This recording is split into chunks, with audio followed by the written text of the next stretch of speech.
Bonjour à tous et bienvenue sur ma chaîne, moi c'est Ezra et on continue ce mois spécial Halloween avec une vidéo qui est dédiée à une série qui vous a intrigué, qui vous a effrayé, mais qui vous a aussi passionné pendant les années 90, en tout cas si vous étiez né. Si vous n'étiez pas né, je suis sûr que vous en avez déjà entendu parler. Je vais vous parler d'une série qui a été classée série la plus culte de tous les temps en 2004. Bon, ce n'est plus le cas aujourd'hui, mais en tout cas, à la fin de la série, en 2004, on était vraiment sur quelque chose d'énorme. Et je vous parle bien sûr de la série X-Files.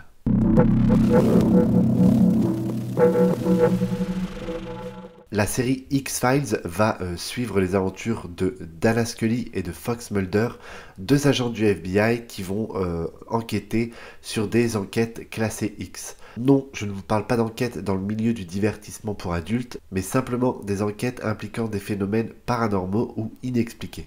La série a été composée tout d'abord de 9 saisons et de 202 épisodes diffusés entre septembre 1993 et mai 2002.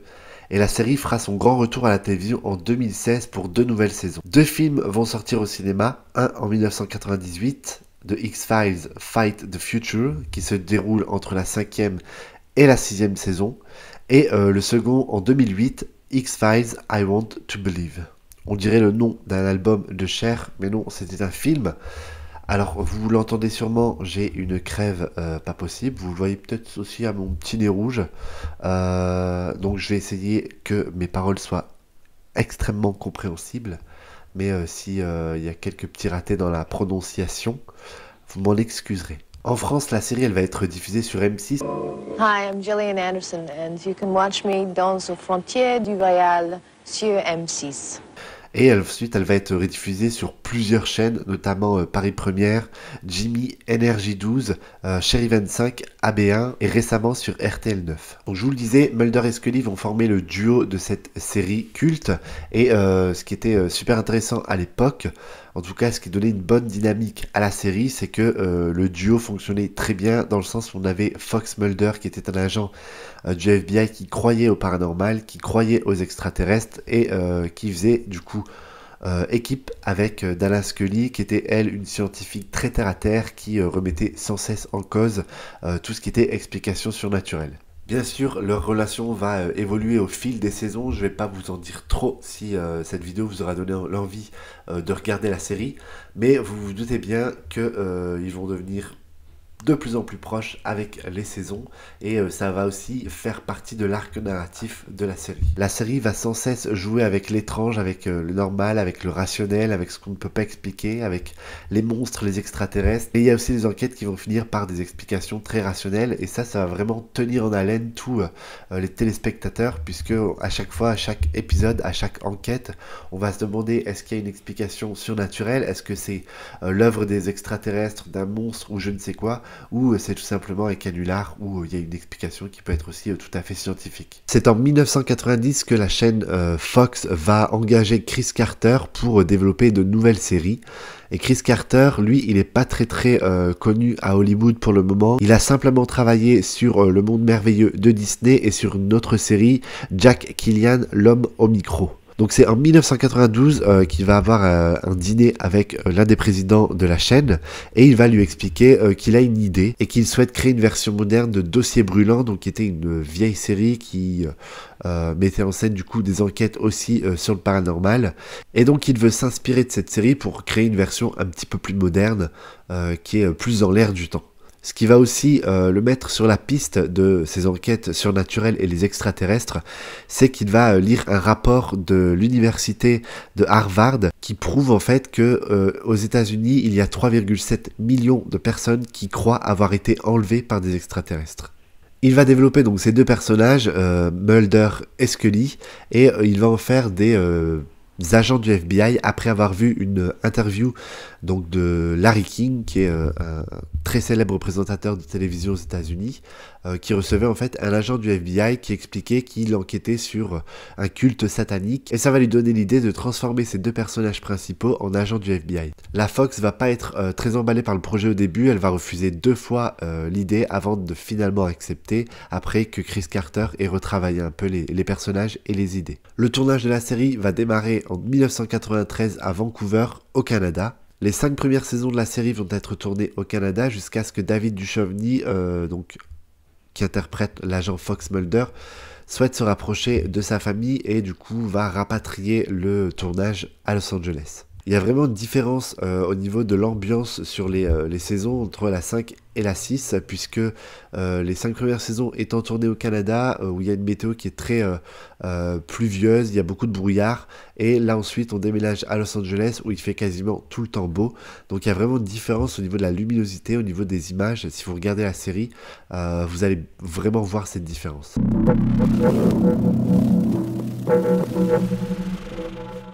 David Duchovny est né le 7 août en 1960 à New York et il va avoir une enfance tout à fait classique. Il va commencer des études et il va finir par aller à l'université de Princeton et ensuite il va également faire une maîtrise à l'université de Yale. Princeton et Yale, c'est vraiment deux universités de la Ivy League, comme on l'appelle aux États-Unis, sont des universités qui sont très très prestigieuses.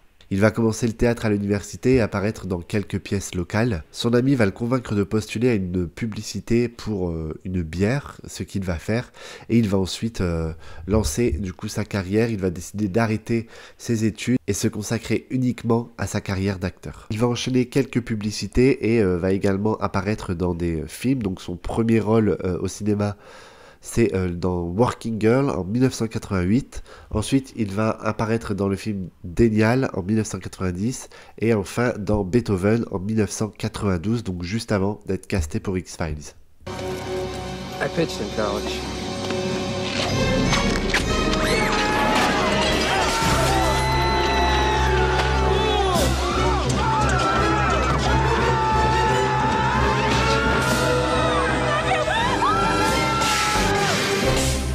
De 1990 à 1991, il va également jouer dans une série. Il va jouer dans la série Twin Peaks où il va apparaître pendant plusieurs épisodes et il va jouer le rôle d'une femme transgenre. En 1993, il va également partager l'affiche avec Brad Pitt dans le film California et c'est à cette époque que son agent artistique va lui donner le script de l'épisode pilote de la série X-Files et il va décider de passer une audition pour Fox Mulder. Bye. Oh my.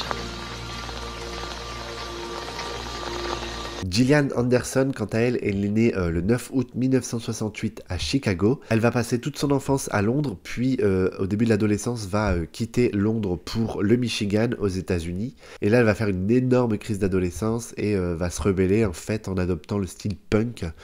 Je vous mets des photos. C'est assez intéressant dans le sens où Gillian Anderson va être connue au début de sa carrière pour des rôles qui sont assez lisses, assez calmes, alors que dans la vie, son personnage, en tout cas son caractère, il est beaucoup plus explosif et beaucoup plus artistique, beaucoup moins lisse que ce qu'elle apparaît, notamment dans X-Files. Elle va se découvrir une passion pour le théâtre à l'université et elle va du coup faire une école d'art. Elle va sortir diplômée de cette école et elle va déclarer à l'époque que la comédie c'était le seul moyen pour elle de s'exprimer et de se sentir bien. Elle va commencer avec des petits rôles donc dans des courts-métrages, notamment dans Three at Once et A Matter of Choice, et ensuite elle va avoir un second rôle dans le film The Turning. Elle va ensuite enchaîner encore avec des pièces de théâtre.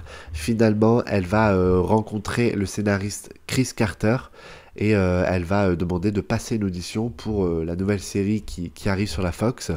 Et elle va obtenir le rôle, du coup, grâce à Chris Carter qui, lui, trouvait que c'est une très bonne actrice.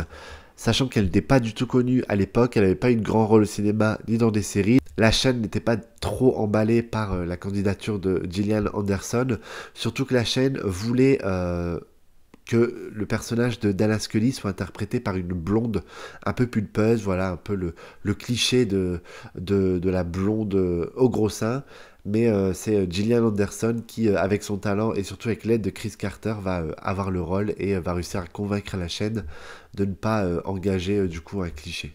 À la fin de la saison 6, David Duchovny, du coup, qui interprète le rôle de Fox Mulder, va intenter une action-justice contre la chaîne Fox, puisqu'il y a eu des rediffusions de la série qui étaient en tout cas passées à la trappe niveau argent pour David Duchovny.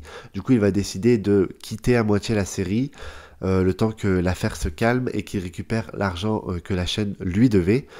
Et là, donc, il va y avoir un nouvel agent du FBI qui va être mis sur le devant de la scène et pour remplacer à peu près David Duchovny, donc à partir de la saison 7. Donc c'est l'agent spécial du FBI John Doggett qui va être interprété par Robert Patrick, qui va remplacer David Duchovny. David Duchovny va revenir quand même pour quelques épisodes dans la saison 8 et il va revenir à toute fin de la saison 9. Donc à l'époque, c'est là que la série s'arrêtait. Et ensuite, il va faire son grand retour du coup en 2016 pour les 2 dernières saisons de la série. Donc la saison 10 et la saison 11. Comme dans toutes les séries qui sont un peu datées maintenant, on va retrouver au casting, en tout cas en guest, soit pour des rôles vraiment en one shot, ou soit pour des figurants, des personnes qui sont aujourd'hui assez connues. Je vais vous en citer quelques-uns. On a notamment Terry O'Quinn et Michael Emerson qui avaient joué dans la série Lost. On a Tony Shalhoub, la future star de Monk, donc la série, et également du film qui va bientôt sortir. On a Lucy Liu qui jouait dans Charlie et drôles de dames dans Kill Bill et à l'époque était plus connue pour son rôle du juge dans Ali McBeal. Vous avez également Felicity Huffman qui avait joué donc dans Desperate Housewives le rôle de Lynette Scavo. Laurie Holden qui jouait dans The Walking Dead, Lucy Lawless qui est devenue quelques années plus tard Xena la guerrière, et encore Ryan Reynolds, donc très très connu aussi pour son rôle notamment de Deadpool.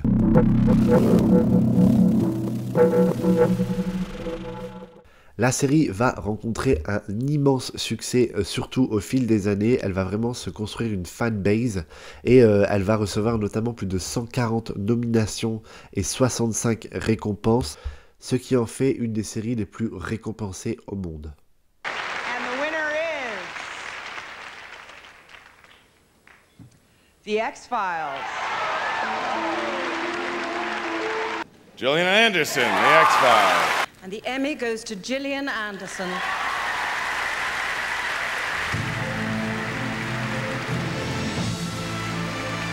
Goes to Gillian Anderson, The X-Files. I know her.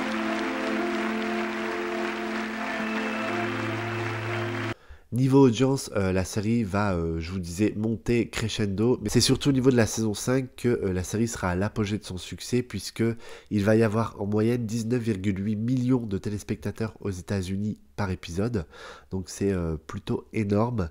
Et à partir de la saison 3, Gillian va recevoir l'award de la meilleure actrice pour une série télévisée. Et elle va également être élue par le magazine FHM, la femme la plus sexy du monde. Elle va vraiment devenir la star de la série, un peu plus même que David Duchovny, puisqu'elle va être invitée sur tous les plateaux télé. Elle va faire énormément de couvertures, notamment les couvertures de Rolling Stone, de TV Guide, et elle va également présenter des émissions de sci-fi. Donc elle va vraiment être à l'apogée de sa gloire dans les années 90, même si David Duchovny, bien sûr, il est tout aussi connu. Il y a quand même une espèce d'engouement pour Gillian Anderson à l'époque, ce qui est plutôt une belle revanche, puisque je vous rappelle que les producteurs ne voulaient pas d'elle au début. Je vous le disais tout à l'heure, il y a également eu 2 films, notamment le premier en 1998 qui va rapporter plus de 80 millions de dollars au box-office. La série va avoir un tel succès qu'il va y avoir énormément de gens qui vont écrire au FBI pour savoir comment entrer aux affaires paranormales. Donc bien sûr le FBI ne va pas répondre et ils vont même déclarer dans un communiqué de presse que ce service, donc le service des affaires paranormales, n'existe pas. Pas qu'aux États-Unis que la série va faire sensation, puisque en 1997, il va y avoir dans le nord de la France et dans un lycée une espèce de crise d'hystérie collective après la diffusion d'un des épisodes de X-Files, puisqu'il va y avoir 107 élèves qui vont présenter des lésions cutanées, en fait, qui vont être des symptômes psychologiques. Je ne sais pas exactement comment on le dit et quels sont les termes exacts médicaux, mais en tout cas, une espèce de crise d'hystérie collective où en fait tous les élèves vont présenter les mêmes symptômes de lésions cutanées et après les tests bien sûr faits à l'hôpital et surtout les élèves, il va s'avérer que c'est suite à la diffusion d'un épisode d'X-Files où il y avait ce genre de lésions cutanées que les élèves ont développé ça. Donc c'est assez particulier. J'ai lu le rapport du coup de la DRAS qui est la direction régionale des affaires de santé et sociale, il me semble, je suis pas sûr. Mais en tout cas, j'ai lu le rapport et ça dit vraiment que suite en fait à la diffusion de cet épisode, les élèves vont vraiment avoir un comportement, et en tout cas, ils vont somatiser des symptômes. Donc c'est plutôt impressionnant pour juste une série que ça puisse avoir des telles conséquences sur du coup des adolescents. La série va également avoir un énorme impact sur la pop culture et on va notamment retrouver des références directes à la série X-Files dans de nombreuses séries dans les années qui vont suivre, notamment dans Fringe, dans Bones, vous avez également dans les Simpsons, puisque Mulder et Scully apparaissent dans les Simpsons, et c'est d'ailleurs Gillian Anderson qui va faire son propre doublage donc, de son personnage dans les Simpsons. Vous avez aussi, bien sûr, dans la série Californication, qui va mettre en vedette David Duchovny, une référence directe, puisqu'il y a un épisode où, en fait, sa partenaire à l'écran, donc le personnage de Karen, lui dit « Tu es bien habillé », et il répond « Je ressemble à agent du FBI ». Un épisode de Dr House qui s'appelle La vérité est ailleurs, donc référence directe à X-Files, et en fait le Dr House va être confronté à un enfant qui dit avoir été victime d'un enlèvement par les extraterrestres. Dans la série Supernatural, les frères Winchester se font généralement passer pour des agents du FBI lorsqu'ils enquêtent sur des phénomènes paranormaux, et dans la saison 1, lorsqu'ils vont faire une enquête, ils vont se présenter en tant qu'agents Mulder et Scully, donc référence directe à la série. Il y a également une belle référence dans le dessin animé et Arnold, puisque Arnold et Gérald regardent ensemble un épisode de Z-Files, où on peut apercevoir deux agents du FBI et des extraterrestres. Il va y avoir des références également dans The Big Bang Theory, où Leonard va être interrogé par un agent du FBI et qu'il va comparer à Scully. Et il y a également la série Millennium qui va être diffusée entre 1996 et 1999 qui se passe dans le même univers que la série X-Files. Et en mars 2021, la Fox débute la diffusion d'une série dérivée donc de X-Files qui s'appelle The Lone Goodman. The Lone Goodman, je sais pas exactement comment on le dit, The Lone Goodman. Et qui est centré en fait sur les personnages qui étaient apparus dans les épisodes de X-Files. Il va y avoir énormément de produits dérivés de la série, il va y avoir notamment des fictions audio, donc ce sont des livres audio directement tirés de la série avec des histoires inédites. Il va y avoir des jeux, bien sûr, des jouets, des poupées, il va y avoir des jeux de société, des jeux d'arcade, des jeux vidéo et bien sûr la série va être éditée en VHS à l'époque pour les premières saisons, puis en DVD pour les saisons suivantes lorsque la VHS aura rendu l'âme. Mais voilà, il va y avoir énormément de produits dérivés puisque à l'époque, beaucoup moins maintenant j'ai l'impression, mais il y avait un DVD qui sortait à chaque fin de saison et qui reprenait les saisons d'avant. Donc si la saison sortait, il y avait un DVD de saison 1. Et lorsque la saison 2 sortait, il y avait la saison 2 plus un coffret saison 1, saison 2. Sachant qu'il y a eu 9 saisons en première partie de série, voilà. Je vous laisse imaginer le nombre de coffrets DVD qu'il y a eu sur la série. Et il y a même eu donc les éditions Atlas qui ont sorti la série X-Files en abonnement en fait. Lorsqu'on s'abonnait, on recevait un épisode par semaine. On recevait un DVD par semaine qui comprenait 4 épisodes avec le fascicule. Je pense que vous devez connaître ça, on le voit encore souvent à la télévision. Mais du coup, c'était un peu la consécration pour la série qui est vraiment rentrée dans la pop culture et dans le quotidien de tout le monde. Même si les gens n'ont pas regardé la série, je pense que tout le monde connaît la phrase « La vérité est ailleurs ». Et dès que on a un peu un phénomène un peu étrange, paranormal, surtout si ça concerne les extraterrestres, on va en général faire des références à X-Files directement. Il va également y avoir un magazine qui va sortir en France en décembre 96 et il va y avoir 20 numéros de 64 pages à chaque fois entièrement dédiés à la série avec des interviews, des anecdotes des acteurs. Donc pour les gros fans, vous aviez aussi donc ce magazine.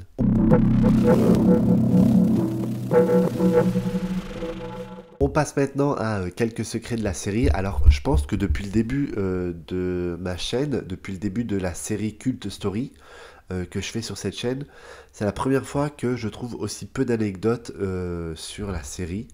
Donc j'ai dû faire énormément de sites, lire beaucoup d'interviews, regarder beaucoup d'interviews. pour pouvoir vous donner ces petites anecdotes. Donc j'espère que vous en apprendrez quand même quelques-unes, sauf si vous êtes un gros fan, je pense que je vais rien vous apprendre. C'est toujours sympa de se remémorer ce genre de choses.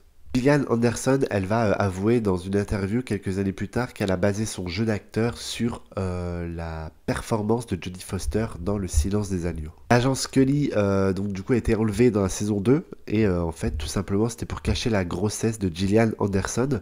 Donc il y a des séries qui intègrent les grossesses au scénario, il y en a qui le cachent, tant bien que mal, et il y en a qui font tout simplement disparaître leur personnage. Donc c'est le cas avec Gillian Anderson et son personnage de Dana Scully. Elle a disparu pendant quelques épisodes et elle était censée être enlevée.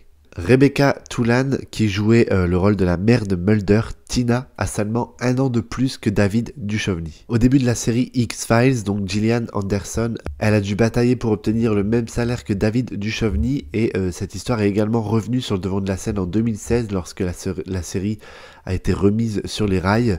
En fait, elle s'est vue proposer un salaire qui était 2 fois inférieur à celui de David Duchovny, et lorsque l'affaire a été publiée dans les journaux, la chaîne a finalement accepté de lui donner le même salaire. À cause de la différence de taille entre Gillian Anderson et David Duchovny, Gillian Anderson devait se tenir sur une boîte qui était appelée la Gilly Board, et elle raconte dans une interview qu'en fait elle oubliait qu'elle était sur cette boîte, et lorsqu'elle repartait, elle avait souvent tendance à trébucher. Pour les 2 dernières saisons, donc la saison 10 et 11, Gillian Anderson a dû porter une perruque puisque à l'époque elle jouait dans une autre série, The Fall, et en fait elle était blonde platine. Et pour pas enlever son blond qui est assez compliqué à avoir, elle a dû du coup porter une perruque rousse. Pour Mulder et Scully, les badges du FBI qu'ils ont ne portent pas l'inscription Federal Bureau of Investigation en anglais, donc FBI, mais Federal Bureau of Justice. Parce que même pour une série aux États-Unis, il est illégal de contrefaire un badge du FBI. La série X-Files a été la toute première à être suivie sur Internet, et plus particulièrement sur son site Internet qui était www.thexfiles.com. Et en fait, les fans pouvaient interagir et réagir en direct, donc grâce à ce qu'on appelait des message boards. C'était un peu l'ancêtre de Twitter. Dans le générique de la saison 9, on peut voir en fait une feuille de papier qui liste les witness and contributors, les témoins et les contributeurs, et en fait sur cette liste il y avait les noms des pseudos de fans qui avaient le plus posté, qui avaient le plus réagi sur le site de xfiles.com. Catatonia, qui est un groupe de rock alternatif britannique, a composé une chanson Mulder et Scully, et elle est présente sur leur album International Velvet qui a été sorti en 1998. Presque tous les enfants de Gillian Anderson et David Duchovny ont travaillé sur la série, donc soit en tant que petit rôle ou alors en tant que figurant. Il y a des accessoires qui ont été utilisés pour le décor de la série, notamment du bureau de Mulder et Scully, qui sont préservés et exposés au Hollywood Entertainment Museum à Los Angeles, et le poster I Want to Believe est constamment volé, qui fait qu'il reste que très peu de copies des affiches originales qui avaient été utilisées sur le plateau. Chez Pileggi, qui joue le rôle de Skinner, a rencontré sa femme Arlene Warren sur le plateau, puisqu'elle était à l'époque la doublure de Gillian Anderson, et elle va ensuite avoir quelques lignes, quelques phrases à dire dans un épisode lorsqu'elle va jouer la secrétaire de Skinner. La Meute, qui est un épisode de la série, a été le tout premier épisode de l'histoire de la télévision américaine à être déconseillé aux moins de 17 ans. Il raconte en fait une enquête de Mulder et Scully qui sont confrontés à une famille de fermiers vivant donc en autarcie. Est-ce que tu savais qu'il y avait une connexion entre la série X-Files et la série Charmed, et c'est notamment grâce à leur générique, puisque le sifflement dans la musique du générique de X-Files est inspiré du sifflement qu'on entend à la fin du générique de Charmed. Et le générique de X-Files a été composé un peu par erreur, puisqu'il a été composé par Mark Snow, et lorsqu'il était en studio, il a simplement posé son coude sur le clavier, et du coup les notes sont sorties, et ensuite il a décidé de composer tout le générique autour de ces quelques notes qui étaient sorties par hasard. Il y a aussi une autre connexion entre X-Files et une autre série qui est très connue, il s'agit de la série Breaking Bad, puisque c'est notamment Vince Gilligan, qui a été le scénariste de la série Breaking Bad, avait déjà travaillé sur la série X-Files, et il va raconter donc que dans un épisode de X-Files, l'épisode poursuite, il y avait Bryan Cranston, Bryan Cranston va avoir un rôle et en fait l'interprétation de ces derniers dans cet épisode va tellement convaincre